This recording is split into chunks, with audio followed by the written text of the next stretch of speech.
The Strange Village Part 2. Years had gone by since I last set foot in that cursed village. I had moved on with my life, trying to forget the horrors that had haunted me for so long. But something drew me back to the village, something that I couldn't explain. As I made my way through the streets, I noticed that the town had changed. The once gloomy and deserted streets were now bustling with life. People walked around smiling, and the houses were no longer abandoned. I made my way to the old house, the one that I had explored all those years ago. It had been refurbished and was now a beautiful home. A family had moved in, and I could hear the sounds of children laughing and playing inside the house. I knocked on the door, and a woman answered. She was friendly and welcoming, inviting me inside for tea. As we sat and talked, I learned that the village had changed for the better. The Brotherhood had disbanded, the village had been blessed, and the ghosts and demons had all been banished. I felt a sense of relief wash over me, as if a weight had been lifted off my shoulders. I realized then that I had been holding on to the past, that I had been letting old fears and memories control my life. As I left the house and walked through the village one last time, I knew that I had finally moved on from the horrors of the past. I was free, and nothing could hold me captive anymore. As I wandered through the village, I was struck by how much had changed since I had last set foot here.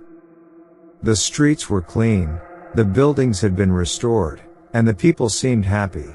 It was hard to believe that this was the same place I had once fled from in terror. As I walked, lost in thought, I heard a familiar voice call out to me. I turned to see an old friend, someone I had confided in during those dark days. He smiled warmly and welcomed me back to the village, asking how I had been and what had brought me back.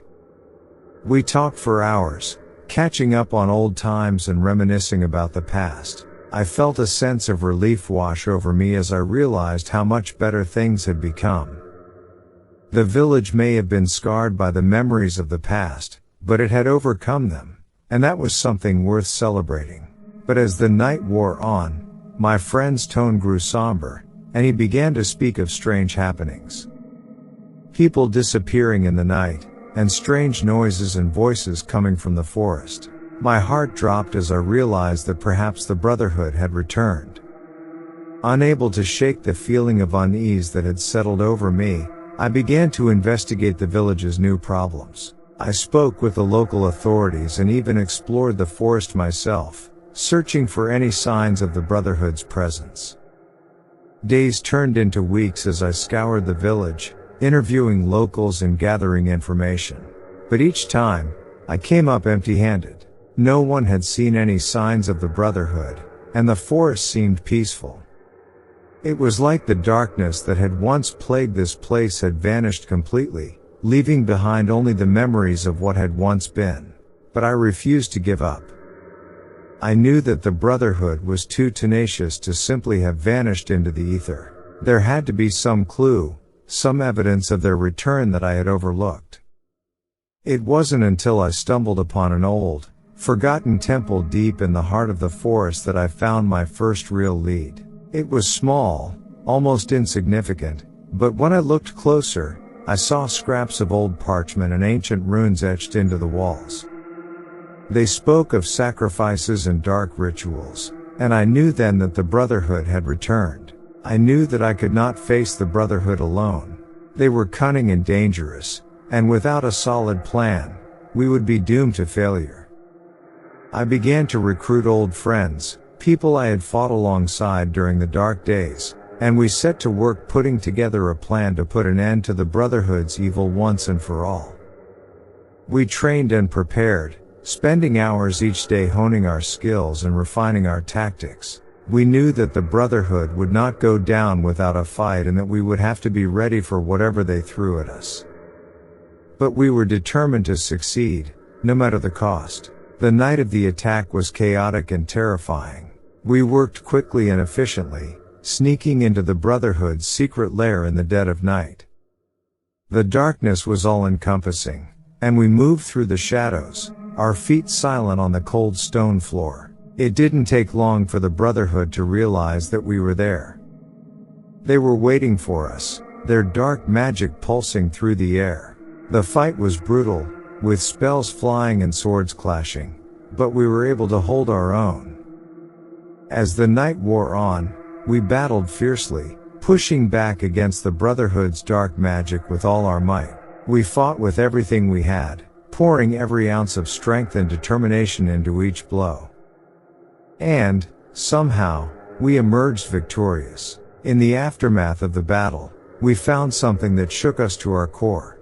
The Brotherhood had been trying to summon a powerful demon, one that would wreak havoc on the village and lead to the apocalypse. We had stopped them just in time. But there was more. We discovered that the Brotherhood had been building an army, recruiting more followers to their twisted cause. They had been planning something big, something that would have destroyed everything that the village had worked so hard to rebuild. As we sifted through the wreckage of their hideout, discovering new horrors with each passing moment, I knew that we had done the right thing. We had protected the village from a threat it didn't even know existed, and we had done it together. The village had finally been freed from the threat of the Brotherhood, but the damage they had caused was still very real.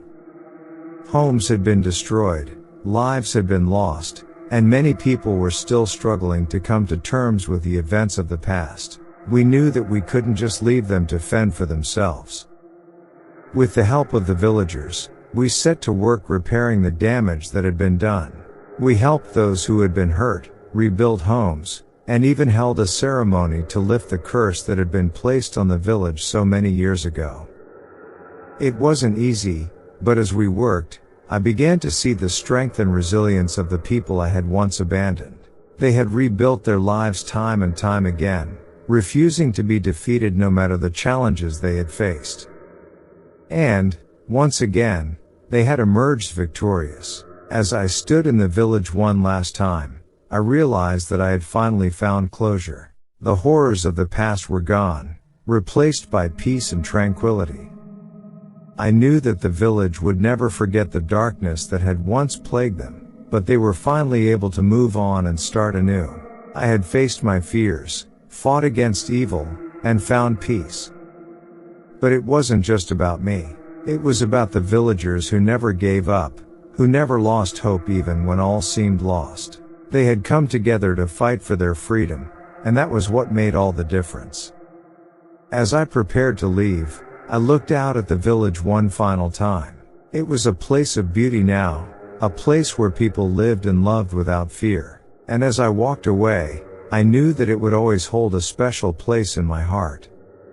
Years had gone by since those dark days. Some of my old friends had moved away or passed on, and the village had grown and changed.